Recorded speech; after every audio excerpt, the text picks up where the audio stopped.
Hello everyone, সবাই কেমন আছেন? আশা করি সবাই ভালো আছেন। সবজি ও মাছের মাথা দিয়ে পুঁই শাক রান্না করব। এখানে 2টা কাঁকরোল, 2টা পটল, 2টা আলু আর কয়েকটা কাঁঠাল বিচি নিয়ে নেব।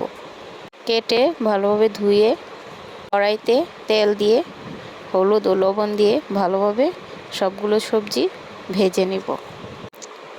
ভেজে নেওয়ার পর নামিয়ে নেব। আরেকটা কড়াইতে 2 থেকে 3টা শুকনো মরিচ ও পাঁচফোড়ন দিয়ে পুঁই শাকগুলো দিয়ে দিব। পুঁই শাকগুলো একটু মজে আসলে তার মধ্যে দিয়ে দিব হলুদ ও লবণ, জিরা বাটা, আদা বাটা দিয়ে সবজিগুলো দিয়ে নাড়াচাড়া দিব। কেটে রাখা মাছের মাথাগুলো পুঁই শাকটা ভালোভাবে নাড়িয়ে চাড়িয়ে নেব। এখন তৈলাক্ত মাছের মাথাগুলো কেটে নেব। কেটে নেওয়ার পর এতে হলুদ ও লবণ মাখিয়ে কড়াইতে দিয়ে লাল লাল করে ভেজে নামিয়ে নেব।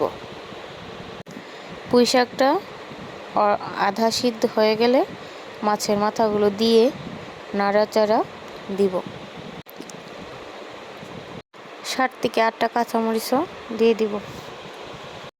কিছুক্ষণ নেড়ে চেড়ে নামিয়ে নিব মাছের মাথা দিয়ে পুঁই শাক। সবার ভালো লাগলে চ্যানেলটা সাবস্ক্রাইব এবং লাইক করে দিবেন। ধন্যবাদ সবাইকে।